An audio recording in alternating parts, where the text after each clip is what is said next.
Salam Gapi, salam berbagi. Sobat Gapi di seluruh Indonesia, ketemu lagi dengan saya Isop ya di channel Sahabat Kita. Kali ini yang hendak saya bahas adalah tentang bagaimana cara agar umur rayak gapi kita itu cepat tumbuh besar ya sobat. Jadi ada beberapa makanan yang membuat gapi kita cepat besar. Dan terima kasih juga yang sudah subscribe ya. Dan saya ucapkan juga terima kasih kepada yang baru mampir ke channel saya. Dan selamat menonton. Sobat Gapi, sebenarnya dalam berbudidaya ikan gapi itu sangat mudah ya sob ya. Cuma terkadang kita terkendala terhadap pakan ya. Nah, karena apa? Pakan itu sendiri akan mempengaruhi faktor ini ya, mempengaruhi pertumbuhan daripada ikan gapi tersebut. Bayangkan jika kita dalam membudidayakan ikan gapi, pakannya gizinya tidak mencukupi, maka dipastikan ikan gapi yang kita budidayakan pertumbuhannya akan terhambat ya. Nah, jadi sebenarnya ada beberapa cara ya sob ya, agar ikan gapi kita itu tumbuh dengan lebih cepat ya, ketimbang dengan pakan yang lain. Nah, jadi di video kali ini saya akan membahas 3 faktor penyebab pertumbuhan ikan gapi akan lebih cepat dan lebih melesat 1 bulan sudah besar ya. Nah, seperti apa? Yuk kita bahas untuk pakan yang pertama sob ya. Jadi sebenarnya ada pakan yang sudah familiar ya, yang biasa di peternak-peternak atau di breeder-breeder ikan, baik itu ikan gapi maupun ikan cupang maupun ikan hias yang lain. Yaitu adalah yang pertama, cacing sutra ya sob ya. Nah, kenapa cacing sutra menjadi pakan urutan nomor 1 ya untuk pembesaran atau pengemukan semua jenis ikan, baik itu ikan gapi, ikan cupang, dan ikan hias yang lainnya ya.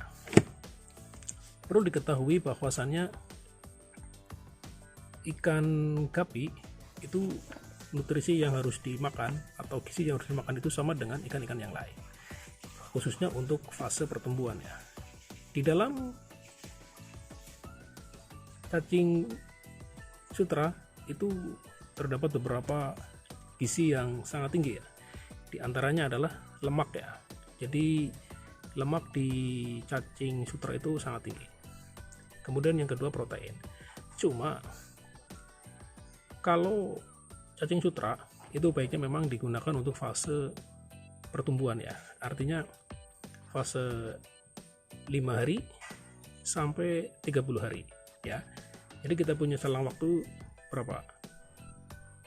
25 hari. Nah, kenapa setelah 25 hari kita jangan memberikan cacing? Nah, ini nanti akan menjadi masalah ini sob. Karena ketika gapi sudah dewasa, ketika kita menggunakan pakan cacing, yang terjadi adalah nanti bodinya yang terlalu besar ya sob ya. Karena makan cacing itu akan memperbesar bodi ya. Nah, itu yang pertama sob. Nah, kemudian bagi teman-teman yang belum tahu cacing sutra seperti apa, ini dia nih sob. Jadi buat sobat-sobat gapi yang belum tahu cacing sutra seperti apa ya, khususnya pemula ya seperti saya ya, kalau cacing sutra ini bentuknya seperti ini nih sob. Nah, jadi bentuk dari cacing sutra itu sendiri sangat lembut ya, berbeda dengan cacing-cacing yang lain ya. Nah, sehingga cacing sutra ini pas untuk burayak ya, umur 5 hari ya. Nah, cuma dalam memberikan cacing sutra ini jangan terlalu banyak ya sob ya. Jadi secukupnya, karena nanti dikhawatirkan kalau tidak habis kemudian cacingnya mati, nah akan menyebabkan air menjadi keruh ya sob. Nah, ketika menjadi keruh, maka patogen-patogen pastinya akan datang.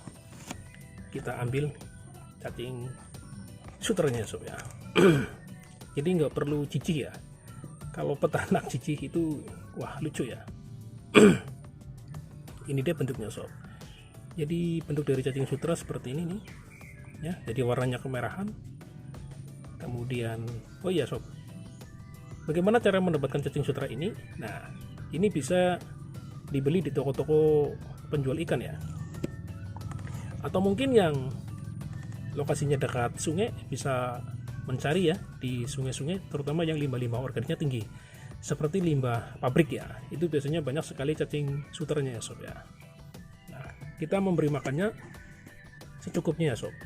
Nah, bagaimana kita tahu bahwa pakan yang kita berikan itu cukup? Nah, kita harus sampling dulu sob. Nah, ini dia cara memberi makannya seperti ini nih sob. Jadi itu nggak usah terlalu banyak ya sob ya. Yang penting kalau sudah terasa cukup, sudah dihentikan.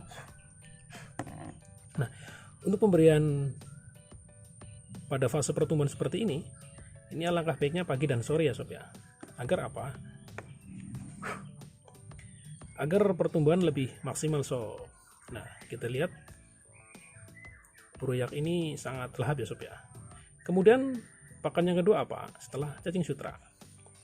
Nah, yang kedua adalah kutu air sob. Nah, kalau kutu air itu biasanya mencarinya di selokan sob ya, di selokan, di pinggir-pinggir perumahan. Nah, syaratnya juga sama sob. Kutu air datang itu ketika ada limbah organik yang tinggi ya. Kalau tidak ada limbah organik yang tinggi, dijamin itu kutu air nggak akan datang sob. Makanya harus cari yang mengandung limbah organik tinggi. Seperti di tempat-tempat pembuangan saluran air ya sob ya. Kalau di perkotaan itu kan airnya hitam ya. Itu biasanya banyak kutu airnya di situ. Nah, buat teman-teman sahabat Gapi yang pemula seperti saya ya, yang belum tahu kutu air seperti apa, ini dia sob wujudnya.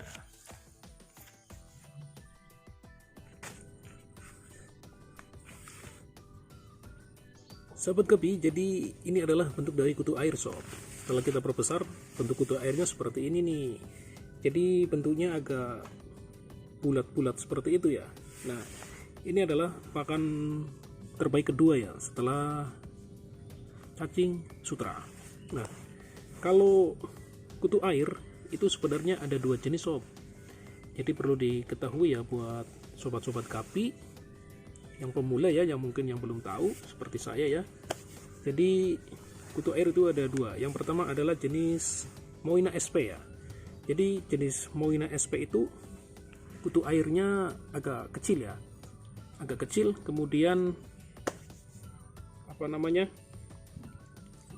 bentuknya hampir mirip-mirip seperti udang juga ya.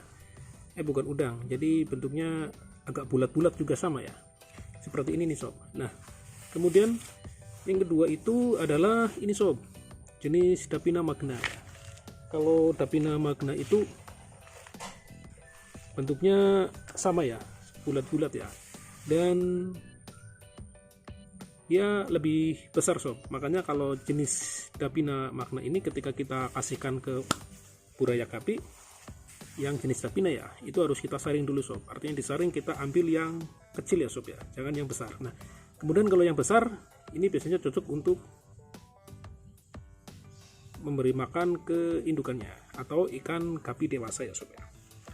Nah, kemudian kutu air ini sedang menggendong anak ini sob, menggendong telur ini. Kita perhatikan sini. Nah, ini dia sedang menggendong telur ya. Jadi ini dia sedang menggendong telur. Nah, jadi kutu air bisa dibudidayakan juga sob di rumah ya. Jadi buat teman-teman yang membudidayakan juga sangat mudah ya. Dan nanti saya bikin tutorialnya bagaimana cara membudidayakan kutu air. Kita lihat kutu air di sini sedang menggendong anak ya. Itu sedang menggendong telur maksud saya. Itu kisaran telurnya banyak itu sob. Nah, kemudian umur dari kutu air itu sendiri berapa? Kisaran antara 25 harian sob. Jadi ketika kutu airnya sudah dewasa, alangkah baiknya langsung diberikan ke Gapi ya sob ya. Masalahnya kalau tidak diberikan nanti akan mati. Hebatnya kutu air ketika dia mati dan dia masih membuat telur, telurnya akan netas sob. Nah, itu dia sob pakan terbaik kedua ya. Nah, ini cara mendapatkannya juga sama ya sob ya. Bisa dibeli di toko-toko penjual ikan, itu biasanya banyak. Atau dicari di selokan-selokan sob. Nah, ini bentuknya seperti apa ya? Seperti kuda laut apa ya? Bulat-bulat seperti itu ya. Jadi seperti itu ya sob ya, agar broyak kita cepat besar ya. Kemudian yang ketiga nih sob, jadi yang pertama adalah cacing sutra, kemudian yang kedua adalah kutu air. Nah, keren. Kemudian jenis pakan yang ketiga adalah polarit atau artemia yang sudah dibuang cangkangnya sob, atau artemia yang istilahnya sudah ditetaskan. Nah, itu biasanya bukan hanya artemia saja sih, itu sebenarnya dalamnya ada tambahan-tambahan vitamin-vitamin yang lain sob. Makanya itu akan lebih cepat broyak kita lebih besar ya, atau mempercepat pertumbuhan. Nah, jadi kalau membeli polarit itu banyak dijual di online shop ya sob ya, banyak sekali. Harganya juga kalau nggak salah 100 gram itu, kalau yang polarit harganya kisaran 50.000 ya, kalau 100 gram 50.000 ya. Nah, jadi itu sobat Gapi, 3 cara agar broyak kita cepat besar ya. Oke, semoga membantu dan bermanfaat, dan sampai ketemu di video selanjutnya. Salam Gapi, salam berbagi.